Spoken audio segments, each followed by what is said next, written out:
रात्रीचे 12 वाजले होते तरी देखील प्रियाला झोप येत नव्हती. गादीवरून इकडून तिकडे कूस बदलणे चालू होते. डोक्यात विचारांचे काहूर माजले होते. 15 वर्षापूर्वीचा काळ आठवला होता. त्यावेळेसचे तिचे जीवन किती दुःखदायक होते. नुसत्या विचाराने तिच्या डोळ्यातून अश्रूंचे लोट वाहत होते. 15 वर्षापूर्वी तिचे प्रकाशसोबत लग्न झाले. सुखी संसाराची स्वप्ने घेऊन तिने सासरी प्रवेश केला. घरातील वातावरण एकदम चांगले होते.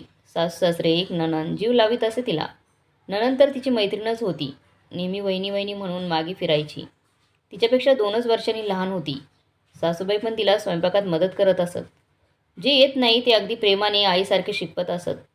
प्रकाश ऑफिसमधून आल्यानंतर त्याला हातपाय पुसण्यासाठी टॉवेल देणं, त्याच्यासाठी छान अद्रकचा चहा करून द्यायला तिला आवडत असे. त्याच्यासाठी बूट पॉलिशपासून त्याच्या कपड्यांना इस्त्री करणे ही सर्व कामे ती आवडीने मनापासून करत असे. पण लग्नानंतर काही दिवसांनी तिच्या लक्षात आले की प्रकाश तेवढ्यापुरतं तेवढंच बोलतो. जास्त बोलत नाही, बाहेर फिरायला घेऊन जात नाही. पण नवीन असल्यामुळे प्रियाने एवढं सिरियसली घेतले नाही. तिला वाटले हळूहळू प्रकाशमध्ये बदल होईल. आपल्या प्रेमाच्या ताकदीने आपण त्याला आपलेसे करू. एक दिवस एक दूरचे नातेवाईक पत्रिका घेऊन आले आणि प्रकाशला प्रियाला लग्नाला घेऊन येण्यास आग्रह करू लागले. प्रकाश जास्त काही बोलला नाही. येतो म्हणून सांगितले. प्रियाला खूप खूप आनंद झाला. लग्नानंतर दोघांना पहिल्यांदाच बाहेर जायला मिळणार होते. 8 दिवसांनी लग्न होते. तिची आजपासूनच तयारी सुरू झाली. सासू सासरे दोघांनी सांगितले, तुम्ही दोघे मिळून जा. नंदिनी वहिनीला विचारले, काही लागत असेल तर मला सांग, मी मार्केटमधून आणून देईल. 8 दिवस भरकन निघून गेले. प्रकाश गप्प होता, काही बोलत नव्हता. प्रकाश ऑफिसला जायला निघाला तसं आईने सांगितले, आज लवकर ये, लग्नाला जायचे आहे. लग्न संध्याकाळी 7 वाजता आहे. प्रिया खूप उत्सुक होती. प्रियाने पर्यंत छान आवरून ठेवले. काठपदराची जांभळ्या रंगाची साडी नेसली. केसांचा अंबाडा बांधला. तिची नणंद अंजलीने कॉलेजमधून येता येता मोगऱ्याचा गजरा आणला होता. तो छान अंबाड्यावर माळला. हलके फुलके मेकअप करून सासूने दागिने दिले ते घातले आणि प्रकाशची वाट पाहत उभी राहिली. प्रकाश फक्त 15 मिनिटं अगोदर आला. चहा घेऊन आणि कपडे बदलून ते दोघे लग्नासाठी निघाले. प्रकाश रस्त्याने काहीच बोलला नाही. लग्न मंडपात गेल्याबरोबर एका ओळखीच्या नातेवाईकांकडे प्रियाला सुपूर्द केले आणि सांगितले, लग्न झाल्याबरोबर काकूंबरोबर जेवण कर, आपण लगेच निघू, असे सांगून तो मित्रांसोबत जाऊन बसला. प्रियाला थोडे विचित्र वाटले, पण तिने मनावर नाही घेतले. काकू तिला प्रश्न विचारत होत्या, तुझे शिक्षण किती, तू काय करतेस? प्रिया थोडी अपसेट होती. प्रकाशला शोधत होती. त्याला शोधत शोधत तिने सांगितले, मी फक्त 12वी पास आहे. मी एका खेड्यातली मुलगी आहे.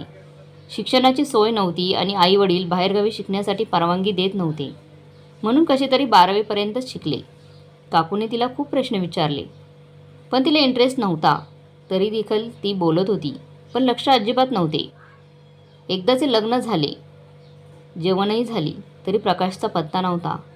तिला आता खूप अस्वस्थ वाटू लागले. ती गप्प होती. तेवढ्यात काकूने एक शेवटचा प्रश्न विचारला, प्रकाश तुला जीव लावतो का गं? ती थोडी गोंधळली. काय उत्तर द्यावे याचा विचार करू लागली, कारण सध्या तिच्या मनात तोच प्रश्न गोंधळ घालत होता. प्रकाश असा का वागत असेल? एवढा वेळ झालं, माझा एकदाही विचारपूस करायला आला नाही, वगैरे वगैरे. ती अचानक भानावर आली आणि काकूला म्हणाली, प्रकाश माझ्यावर खूप खूप प्रेम करतो. डोळ्यात मात्र निर्विकार भाव होते. थोड्या वेळाने प्रकाश आला. काही चौकशी न करता, चल आपल्याला खूप उशीर झाला आहे असे बोलून चालायला लागला. ती त्याच्या मागोमाग निघाली. जाताना पण रस्त्याने तो काहीच बोलला नाही. घरी पोहोचल्याबरोबर अंजली म्हणाली, वहिनी तुम्ही आज खूप सुंदर दिसत आहात. तेवढ्यात सासूबाई आल्या आणि प्रियाला म्हणाल्या, लग्नानंतर पहिल्यांदा एवढे छान आवरलेस आणि खरोखर आज तुझी दृष्ट काढावी लागणार. प्रिया हसली आणि चेंज करण्यासाठी बेडरूममध्ये निघून गेली. प्रिया स्वभावाने अबोल आणि भिडस्त असल्यामुळे तिने आजपर्यंत प्रकाशला काहीच विचारले नाही. डोक्यात मात्र प्रकाशला विचारण्यासाठी खूप प्रश्न थैमान घालत होते. मनात वादळ पेटलेले होते, पण ती बाहेरून गप्प होती. प्रकाश एव्हाना झोपी पण गेला होता. प्रिया मात्र खिडकीतून एकटक चंद्राकडे पाहत जागीच होती. प्रकाशला विचारण्यासाठी मनात बऱ्याच प्रश्नांची मालिका तयार करत होती. भराभर दिवस निघून गेले. लग्नाला 1 वर्ष पूर्ण झाले. 2 दिवसांनी लग्नाचा वाढदिवस होता. घरात सर्व पहिल्या वाढदिवसाची योजना आखत होते. अंजली तर खूप एक्सायटेड होती. तिने तर मैत्रिणीची लिस्ट तयार करून ठेवली होती. सासू सासरे, अंजली यांना प्लॅन करून घरीच लग्नाचा वाढदिवस साजरा करू. मित्रमंडळी, नातेवाईक सर्वांना बोलू. दारात मंडप टाकू. आचार्याला जेवणाची ऑर्डर देऊ, योजना आखून झाली.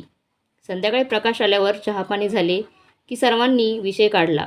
प्रकाशला नियोजन करायला सांगितले. मित्रांची, नातेवाईकांची लिस्ट करायला सांगितली. प्रकाश काहीच बोलत नव्हता. काहीतरी विचार करण्यात गुंग होता. मग अचानक म्हणाला, आम्ही दोघे फिरायला जाऊ आणि तिकडेच वाढदिवस साजरा करू. सर्व गप्प झाले. शेवटी त्यांच्या लग्नाचा वाढदिवस होता. त्यांच्या मर्जीप्रमाणे साजरा करू देत म्हणून कोणी जास्तची चर्चा केली नाही. दोघेच फिरायला जाणार हे फायनल झालं. दुसरा दिवस उजाडला.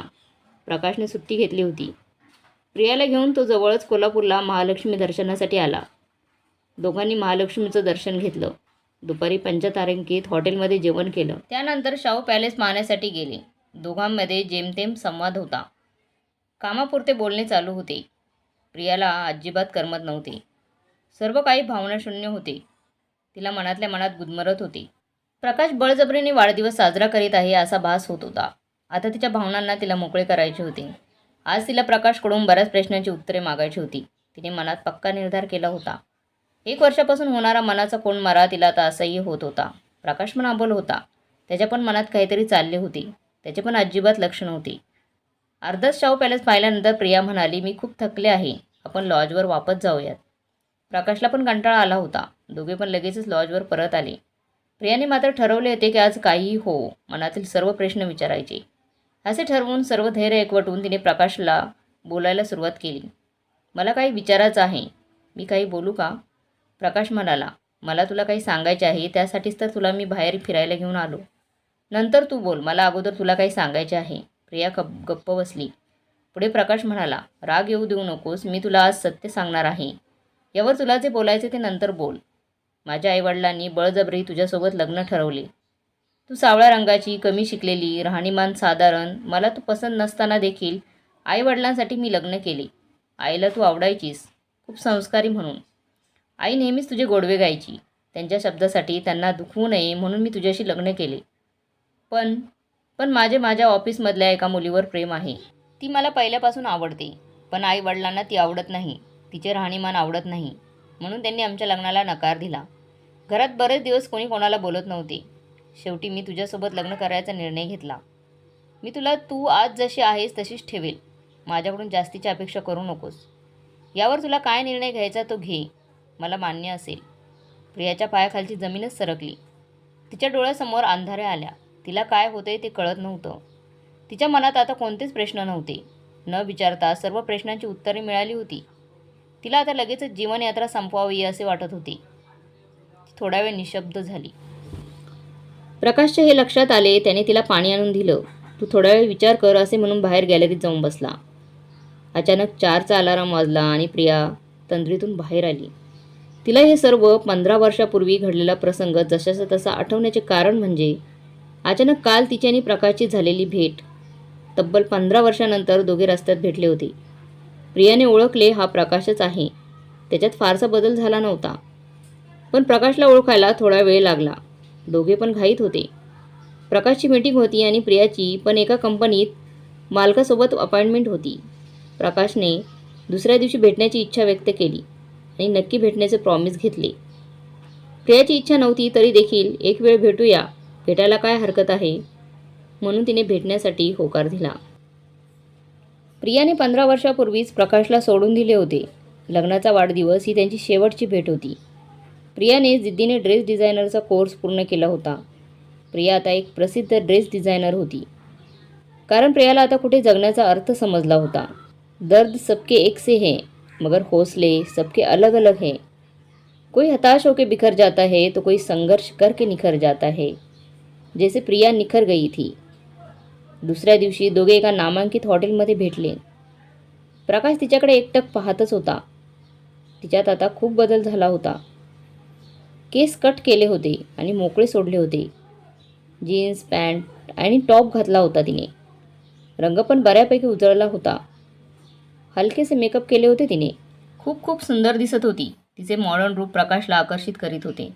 15 वर्षापूर्वीची साधी भोळी प्रिया त्याला जसे हवे होते तशाच रूपात तिच्यात बदल झाला होता. तिचे रूप पूर्णतः बदललेले होते. प्रकाशने अचानक तिचा हातात हात घेतला आणि म्हणाला, मी तुला परत स्वीकारायला तयार आहे. चल आपण घरी जाऊयात. आईबाबांना भेटूयात. त्यांना खूप आनंद होईल. असे तो म्हणाला. प्रियाने हळूच हातातून हात काढून घेतला आणि सांगितले, पण मी आता तुला स्वीकारायला तयार नाही. मी तुला तुझ्या आग्रहास्तव शेवटचे भेटत आहे. मला तू सोडलेस तेव्हा तो तुझा निर्णय होता. आता हा माझा निर्णय आहे. तिच्या बोलण्यात आत्मविश्वास होता, पक्का निर्धार दिसून येत होता. तिच्या निर्णयात ठामपणा होता. आता तिने पूर्णपणे स्वतःलाच प्रॉमिस केले होते. स्वतःच्याच मर्जीप्रमाणे जीवन जगायचे. योग्यच निर्णय घेतला होता तिने. तेवढ्यात प्रियाला एक फोन आला. तिने तो उचलला. मॅडम, आपल्याला अमेरिकन कंपनीची ऑर्डर मिळाली आहे आणि त्यासाठी उद्याच अमेरिकेला जावे लागेल. एअरलाईनचे उद्याचे बुकिंग करू का? हो म्हणून प्रियाने फोन ठेवला. प्रकाशने फोनवरचे बोलणे ऐकले होते. टेबलवर कॉफीची ऑर्डर आली होती. दोघांनी कॉफी घेतली. मला उद्याची तयारी करायची आहे. माझे खूप पेंडिंग वर्क आहे. मला थोडी घाई आहे, असे सांगून प्रिया तिथून निघाली. प्रकाश हातबल होऊन बराच वेळ तिच्या पाठमोऱ्या आकृतीकडे पाहत होता. तिला मात्र तिच्या मैत्रिणीने सांगितलेले वाक्य आठवले. मंजिल मिले ना मिले, ये तो मुकद्दर की बात है. हम कोशिश भी ना करें, ये तो गलत बात है. जिंदगी जख्मों से भरी है. वक्त को मरहम बनाना सीख लो. हारना तो है एक दिन मौत से. फिलहाल जिंदगी जीना सीख लो. फिलहाल जिंदगी जीना सीख लो. मित्रांनो, स्त्रीला तिच्या रंगावरून किंवा राहणीमानावरून जज करू नये. कथेतल्या प्रकाशने त्याच्या आईबाबांच्या मर्जीने लग्न करून थोडक्यात प्रियाला फसवले.